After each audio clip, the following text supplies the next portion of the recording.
The crystal spires of Zephyria gleamed under the twin suns as Adnan adjusted his diplomatic envoy uniform one final time. 3 months on this alien world had taught him that the Zephyrians valued ceremony above all else, and today's departure ritual would be no exception. As Earth's youngest ambassador, he had successfully negotiated the mining rights treaty that would fuel humanity's expansion into the Outer Rim. His mission was complete. Queen Seraphina's crystalline form caught the light as she approached the landing platform, her daughter, Princess Nihal, floating gracefully beside her. The young Zephyrian's translucent wings shimmered with nervous energy, a trait Adnan had learned to recognize during his stay. At barely 16 cycles old, Nihal possessed a curiosity about human culture that had made their conversations the highlight of his diplomatic mission. Ambassador Adnan. The Queen's voice resonated through her chest cavity, creating harmonics that human ears could barely comprehend. We gather to honor your service to both our peoples. Adnan bowed in the traditional Zephyrian manner, arms crossed over his chest. Your Majesty, the honor has been mine. The friendship between Earth and Zephyria will endure for generations. The ceremonial words felt hollow in his mouth. He had grown fond of this crystalline world and its inhabitants, particularly the bright-eyed princess who had taught him to appreciate the beauty of their bioluminescent gardens. But duty called, and Earth needed his expertise on the Centauri negotiations. The ceremony proceeded with typical Zephyrian precision: ritual chants, the exchange of symbolic gifts, and formal declarations of continued alliance. Adnan found his attention drifting to the horizon where the transport ship Meridian waited to carry him home. Captain Rodriguez had already signaled their departure window was approaching. Then the sky darkened. It wasn't the gradual dimming of sunset, but the sudden shadow of something massive blocking the twin suns. Adnan looked up to see a Vorthon dreadnought descending through the atmosphere, its black hull bristling with plasma cannons. His blood ran cold. The Vorthons were raiders notorious for their brutal attacks on peaceful worlds. Defensive positions. Queen Seraphina's harmonics cracked with urgency. The ceremonial guards raised their energy shields, but Adnan could see the fear in their crystalline faces. Zephyria had known peace for centuries. They weren't prepared for this. The first plasma blast struck the palace's east wing, sending debris raining down on the assembled crowd. Adnan's military training kicked in as chaos erupted around him. He saw Princess Nihal frozen in terror as a massive chunk of crystal architecture broke free from the damaged spire directly above her. Time slowed. Adnan calculated angles, trajectory, and impact in milliseconds. The princess wouldn't be able to dodge in time. Her people's elegant movements were beautiful but not built for rapid evasion. Without thinking, he launched himself forward, tackling Nihal and rolling them both away from the impact zone. The debris crashed where she had been standing, crystal shards exploding outward like shrapnel. Adnan felt the razor-sharp fragments slice through his uniform and bite into his back as he shielded the young Zephyrian with his body. Human flesh and blood absorbed the punishment that would have shattered her delicate crystalline form. "Princess!" Queen Seraphina's voice reached new octaves of distress as she rushed to her daughter's side.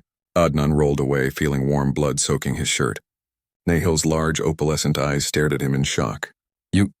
You saved me. Why would you risk yourself for—" Another plasma blast shook the ground, cutting off her words. The Vorthon ship was descending rapidly, its boarding pods already launching toward the palace. Adnan struggled to his feet, ignoring the pain shooting through his lacerated back. "Your Majesty," he called to the Queen, "my ship has defensive capabilities. If we can reach the Meridian—" "The transport vessel cannot match a Vorthon dreadnought," she replied, her harmonics heavy with despair. Adnan smiled grimly. "You'd be surprised what humans can do when we're properly motivated." The next hour became a blur of running battles through the crystal corridors of the palace. Adnan's combat training, mandatory for all diplomatic personnel after the Proxima incident, served him well as he coordinated the evacuation. His human adaptability allowed him to quickly assess Zephyrian defensive positions and redirect their forces more effectively. When Vorthon raiders breached the throne room, Adnan stood between them and the royal family. His plasma rifle, designed for human physiology, fired faster and with more precision than Zephyrian weapons. The aliens had never faced a human in combat before, and their tactical databases had no counter for his aggressive, Unpredictable fighting style. Captain Rodriguez's voice crackled through his comm unit. Meridian to Ambassador. We're in position for orbital bombardment on your signal.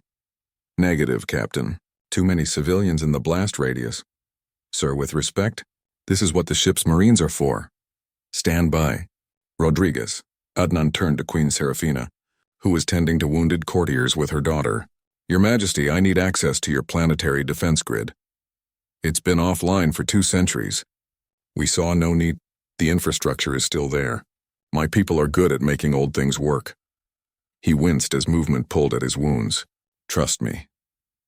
The Queen studied his blood-stained form, her daughter's hand resting protectively on his arm.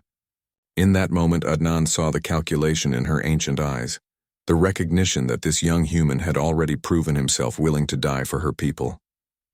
Nihal, escort the ambassador to the Defense Command Center. 2 hours later, the Vorthan dreadnought was a burning wreck in Zephyria's upper atmosphere. Adnan had managed to reactivate 3 of the planet's orbital defense platforms, using human engineering principles and sheer stubborn determination. The victory came at a cost. His injuries were severe and the medical bay of the Meridian was calling. As medics worked to stabilize him on the landing platform, Queen Serafina approached with her daughter. The young princess's eyes were bright with tears that reflected the starlight like captured diamonds. Ambassador Adnan. The Queen's harmonics carried new undertones he had never heard before. Respect, gratitude, and something deeper.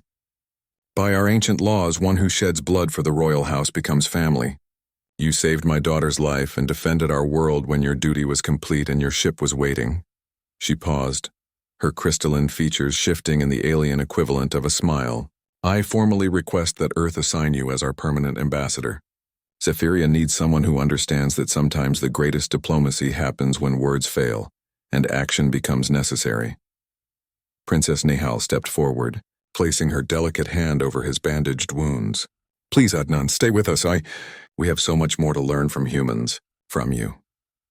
Adnan looked up at the stars where the Meridian waited, then back at the alien world that had become more like home than he cared to admit.